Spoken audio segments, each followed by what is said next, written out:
So here it is, it's just landed, the brand new Spyra LX. This gun is touted as the world's strongest water gun.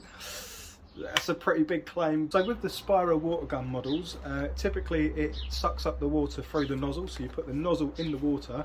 With this particular model, you pump it up, so as you do the down pump, this is going to draw the water into the model. So it takes quite a few pumps to get it going. Now you can see this moving up.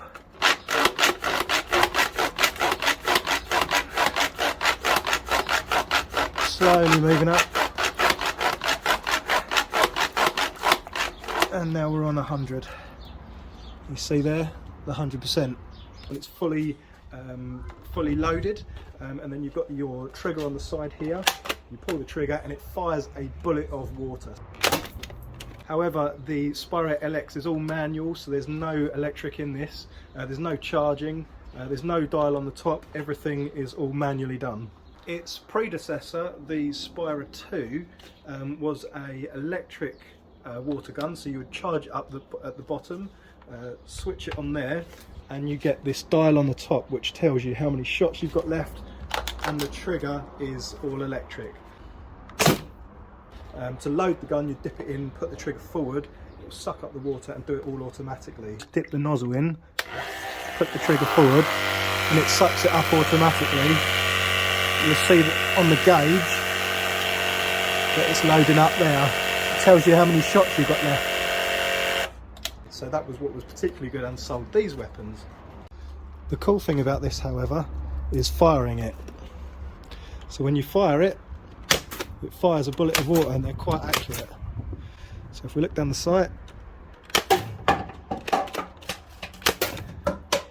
so it's pretty powerful. You can see that the spray, it goes quite wide, and then the last one fires off. The Spyra Two, however, is obviously mechanical.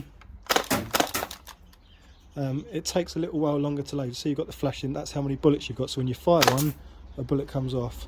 If you fire all three, you can't then fire until it's reloaded, so that's the downside. But it's a lot more accurate and a lot more powerful. That when you shoot it down, the spread on it, the water doesn't spread out quite so much.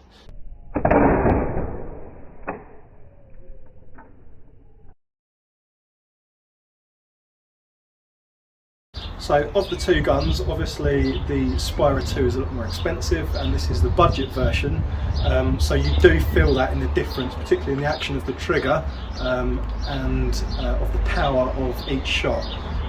If I was to recommend these, I probably would. The Spyra Two I definitely recommend. The LX I'd probably choose a Super Soaker over the LX, and I'll explain that why in a different video. We'll do a comparison of the best water pistol overall for buying in summer 2022, but for now that was the review of the Spyra LX.